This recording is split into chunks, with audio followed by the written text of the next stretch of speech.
Friends, ഇന്ന് നമ്മൾ നോക്കാൻ പോകുന്നത് ഒരു കംപ്ലൈൻറ്റ്. നമ്മൾ ക്ലോസറ്റ് സൈഫോണിക് ക്ലോസറ്റിൻ്റെ ഫ്ലഷ് ചെയ്യുമ്പോൾ ഒറ്റ ഫ്ലഷ് അടിച്ച് കഴിഞ്ഞാൽ പിന്നെ ക്ലോസറ്റിൻ്റെ ഉള്ളിലേക്ക് വെള്ളം വരുന്നില്ല. പിന്നെ ഈ ടാങ്കിൽ നിന്ന് വെള്ളം ഫുള്ളായിട്ട് പോയിക്കൊണ്ടിരിക്കുകയാണ്. അത് ക്ലോസറ്റിൻ്റെ ഉള്ളിലേക്ക് വരുന്നുമില്ല. നമ്മൾ എത്ര ഫ്ലഷ് ചെയ്താലും ക്ലോസറ്റിൻ്റെ ഉള്ളിലേക്ക് വരില്ല. പക്ഷേ ടാങ്ക് ഒരിക്കലും ഫില്ലാകുന്നില്ല. ടാങ്ക് നേരെ ഇപ്പോൾ സൈഫൺ ഞാൻ ഈ ടാങ്കിലൂടെ ഇറങ്ങിയിട്ട് ഉള്ളിലേക്ക് വരുന്നില്ല.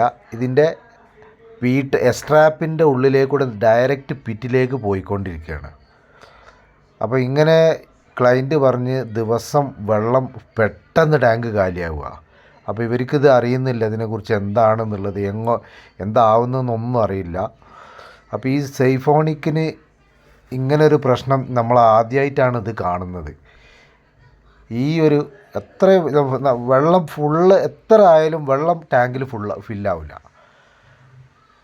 ഫ്ലഷ് ടാങ്കിൽ ഫില്ലാവാതെ നേരെ ക്ലോസറ്റിൻ്റെ ഉള്ളിലേക്ക് ഇറങ്ങി പോവുകയാണ്. പൈപ്പിൻ്റെ ഉള്ളിലേക്ക്, എസ്ട്രാപ്പ് പൈപ്പിൻ്റെ ഉള്ളിലേക്ക് നേരെ പിറ്റിലേക്ക് പോവാണ്. ക്ലോസറ്റിലൊരു തുള്ളി വെള്ളം കയറുന്നില്ല.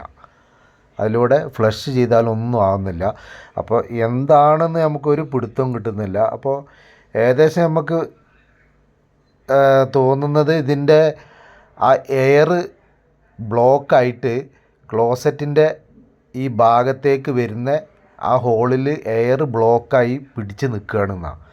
അതുകൊണ്ടാണല്ലോ അപ്പുറത്തെ ആ പിറ്റിലേക്കുള്ള നേരെ പൈപ്പിലേക്ക് ഇറങ്ങി പോകുന്നത്. ഇതിപ്പോൾ നമ്മൾ സൈഫൺ ഇട്ട് ഫില്ലായാൽ വരെ സൈഫൺ ബ്ലോക്കായിട്ട് വരെ നിൽക്കുന്നില്ല.